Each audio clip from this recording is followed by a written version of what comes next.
आप देख रहे हैं नेट्रिक न्यूज, साहस सच कहने का।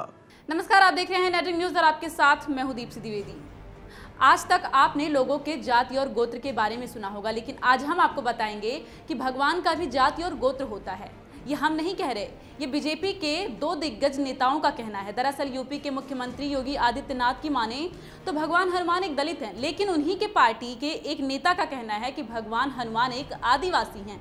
आपको बता दें कि हाल ही में बीजेपी के स्टार प्रचारक और यूपी के सीएम आदित्यनाथ ने राजस्थान में एक सभा को संबोधित करते हुए कहा था कि इस संसार में हनुमान एक ऐसे भगवान है जो वन में रहने वाले हैं, सबसे अलग हैं, अनुसूचित जनजाति के हैं, दलित हैं। हनुमान ही अकेले इस पूरे संसार को एक करने का काम करते हैं। जिसके बाद सीएम आदित्यनाथ का ये बयान अनुसूचित जनजाति आयोग के अध्यक्ष नंद कुमार साय को नागवार गुजरी। जिसके बाद साय ने 30 नवंबर को लखनऊ में योगी की बात का खंडन करते हुए कहा कि अनुसूचित जनजाति में हनुमान एक गोत्र होता है, जिसका मतलब बंदर है।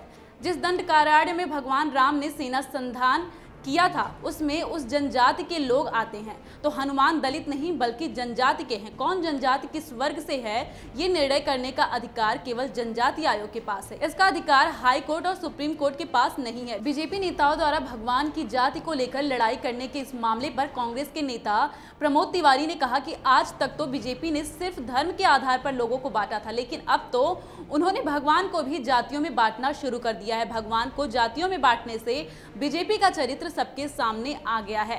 बीजेपी के दो नेताओं के बीच चल रही इस जुबानी जंग को लेकर कांग्रेस के प्रदेश महामंत्री शैलेश नितिन त्रिवेदी का कहना है कि देश के सामने बेरोजगारी, महंगाई और सुरक्षा जैसे कई बड़े मुद्दे पड़े हैं, लेकिन केंद्र सरकार के मंत्री तो भगवान के गोत्र पर लड़ाई लड़ रहे हैं। बीजेपी सिर्फ धर्म और भगवान के नाम पर ही चुनाव लड़ना जानती है। बीजेपी लोगों को सिर्फ राम और हनुमान के नाम पर बांट रही है। बीजेपी के पास 2019 चुनाव के लिए कोई और मुद्दा बचा नहीं है। बीजेपी से बांटने की रणनीति करती है। 2014 चुनाव में बीजेपी राम मंदिर के नाम पर चुनाव जीती थी और अब वो हनुमान के नाम पर 2019 चुनाव जीतने का सपना देख रही है। आपको बता दें कि योगी आदित्यनाथ के बयान पर पूरा संत समाज और सभी वर्ग के लोग काफी रोष में आ गए थे, जिससे संतों ने यहां तक कह दिया था कि अपने राजनीतिक फायदे के लिए भगवान को इस तरह जाति धर्म में बांटना ठीक नहीं है। और दूसरी तरफ अखिल भारतीय सर्व ब्राह्मण समाज के अध्यक्ष सुरेश मिश्रा ने सीएम आदित्यनाथ को लीगल नोटिस भेजकर 3 दिन के अंदर माफी मांगने को कहा है। ऐसा पहली बार नहीं हुआ है जब सीएम योगी अपने बयान की वजह से धार्मिक संगठनों के निशाने पर आए हों। इससे पहले भी सीएम योगी ने मध्य प्रदेश चुनावी सभा में कहा था कि आप अली को रख लो, हमारे लिए बजरंग बली ही काफ़ी हैं।